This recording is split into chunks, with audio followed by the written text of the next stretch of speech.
The vast, unforgiving expanse of the Atlantic Ocean holds countless secrets, swallowed by its depths or lost to its endless horizons. But some mysteries surface, defiant in their ambiguity, challenging our very understanding of the world. Imagine the chilling sight: a ship, sails set, gliding silently across the waves. No distress signal. No immediate signs of damage. Just an eerie, profound stillness. For sailors, this vision is not merely strange, it is a primal fear given form, a silent sentinel of the unknown. It whispers of terror, of isolation, and of an inexplicable void. It was December of 1872 when such a vision manifested. Under a pale winter sky, the brigantine Mary Celeste appeared, drifting aimlessly in the mid-Atlantic. Her deck was empty, her helm unsecured, yet her rigging was largely intact. There was no sign of a struggle, no blood, no chaos. Just the methodical rocking of a ship designed for purpose, now a vessel without direction, without a soul. The ocean, usually a cacophony of wind and waves, seemed to hold its breath around this spectral craft, intensifying the profound isolation.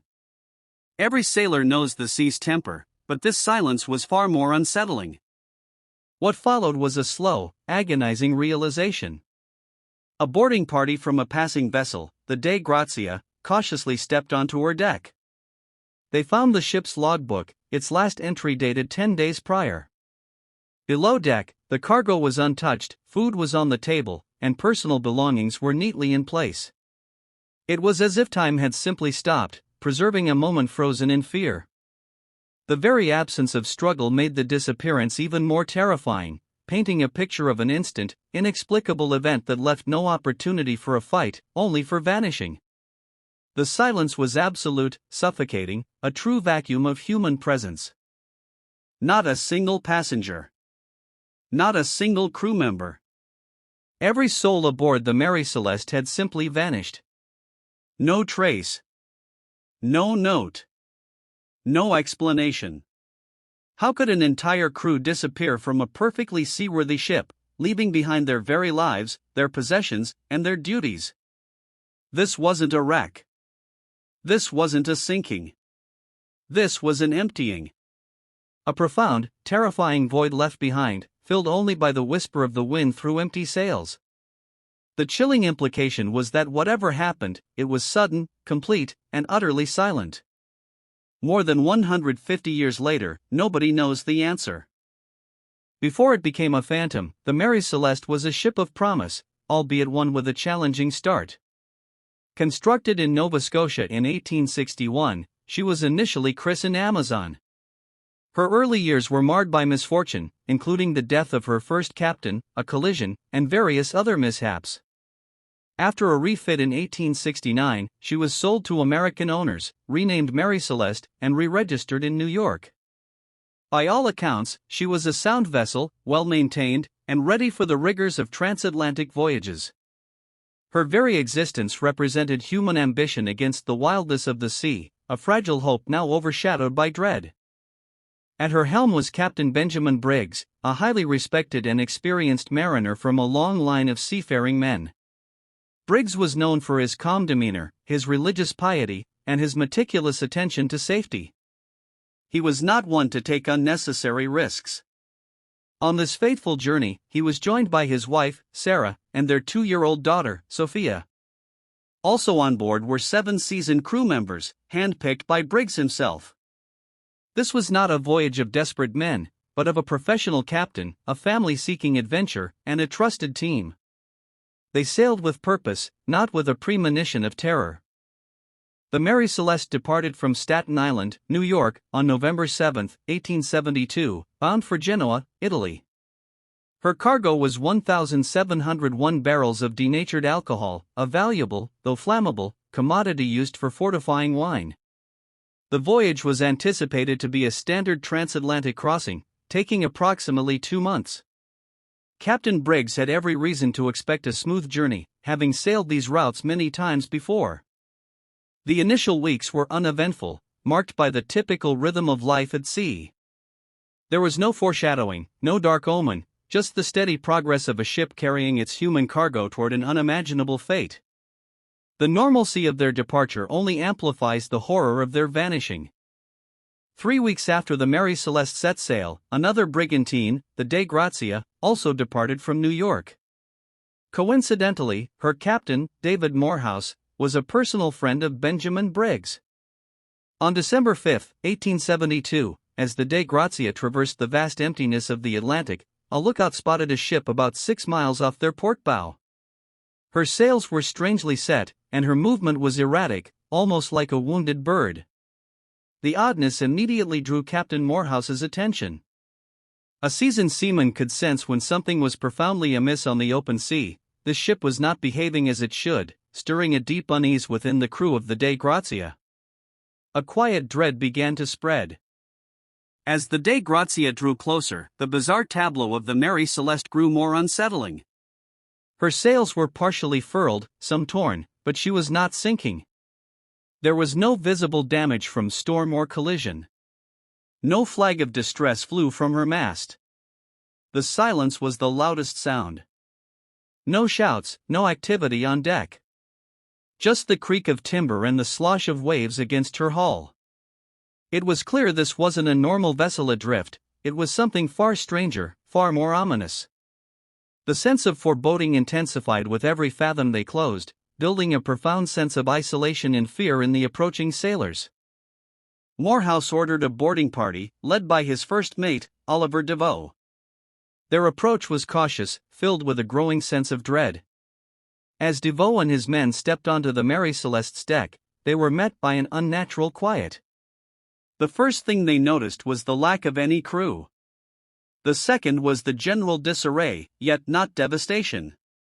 The main hatch was ajar, and the pumps were partially disassembled. But there was no water in the hold, and the ship was not in immediate danger.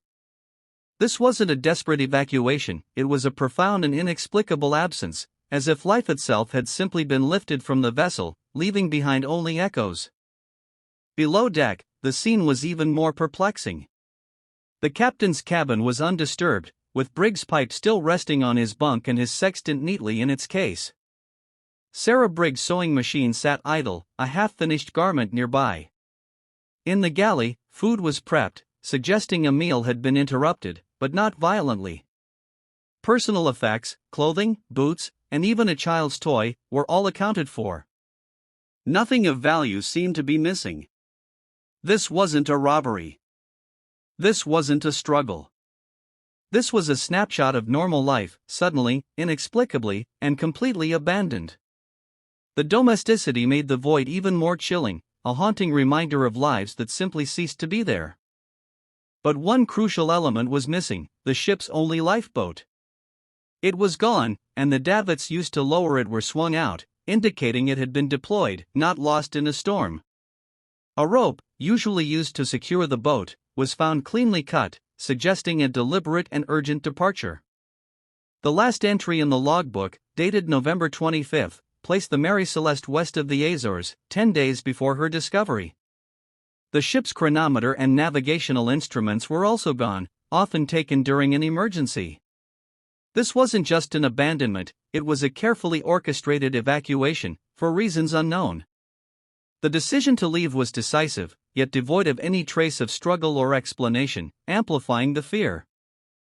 The Mary Celeste, with a skeleton crew from the Dei Grazia, was eventually sailed to Gibraltar, where a formal Admiralty inquiry was launched. The Vice Admiralty Court of Gibraltar, headed by Attorney General Frederick Sully Flood, began an intensive investigation into the strange case. The immediate assumption was foul play. How else could a perfectly good ship be found utterly deserted? Sully Flood, known for his stern and suspicious nature, leaned heavily into theories of mutiny, piracy, or even insurance fraud, the idea that Captain Briggs and Morehouse had conspired to ditch the vessel for salvage. The investigators were confronted with a void, and they instinctively tried to fill it with human malice. However, these theories quickly unraveled. There was no evidence of a struggle, no bloodstains, no bullet holes, no signs of forced entry. The cargo of alcohol, a valuable commodity, was largely intact. Pirates typically plunder. Mutiny was equally unlikely, given Captain Briggs' respected reputation and the hand-picked, loyal crew. And insurance fraud made no sense. The ship was still salvageable, reducing any potential payout. Morehouse and Briggs were respected men with no motive for such a complex, risky scheme. The facts refused to fit the neat narratives of human depravity, leaving the investigators frustrated, and the mystery deepening. Sully Flood spent months examining every detail, searching for an explanation. He even scrutinized a mysterious red stain found on the captain's sword, only for it to be identified as rust. Every lead dissolved, every plausible explanation collapsed under the weight of conflicting evidence. The court eventually cleared Morehouse and his crew of any wrongdoing, awarding them a modest salvage fee. But they could offer no definitive explanation for the disappearance. The official inquiry concluded, but the questions remained, heavier and more haunting than ever. The unknown became the central, unbearable truth, leaving a profound sense of fear and isolation. Over the decades, numerous theories have emerged to explain the Mary Celeste enigma. One of the earliest, and most popular, was a pirate attack. The legend of ruthless buccaneers preying on merchant ships held a strong grip on the public imagination. It seemed a logical explanation for an empty ship. However, this theory quickly faltered.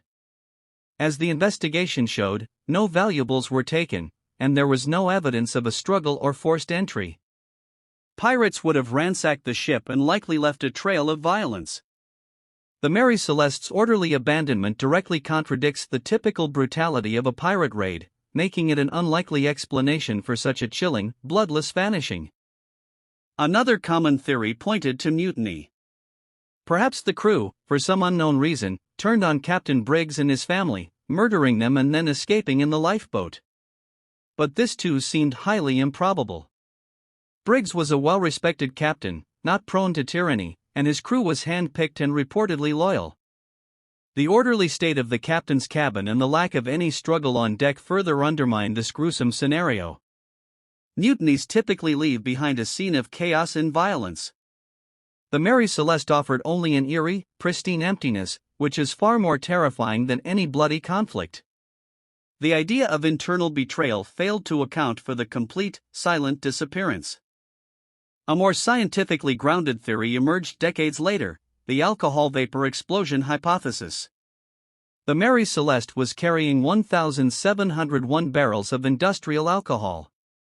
It's plausible that some of these barrels began to leak, filling the ship's hold with highly flammable vapors. A sudden, small explosion, perhaps caused by a spark, could have occurred, a flash fire that was more sound and light than destructive force. This could have panicked Captain Briggs, leading him to believe the ship was about to explode.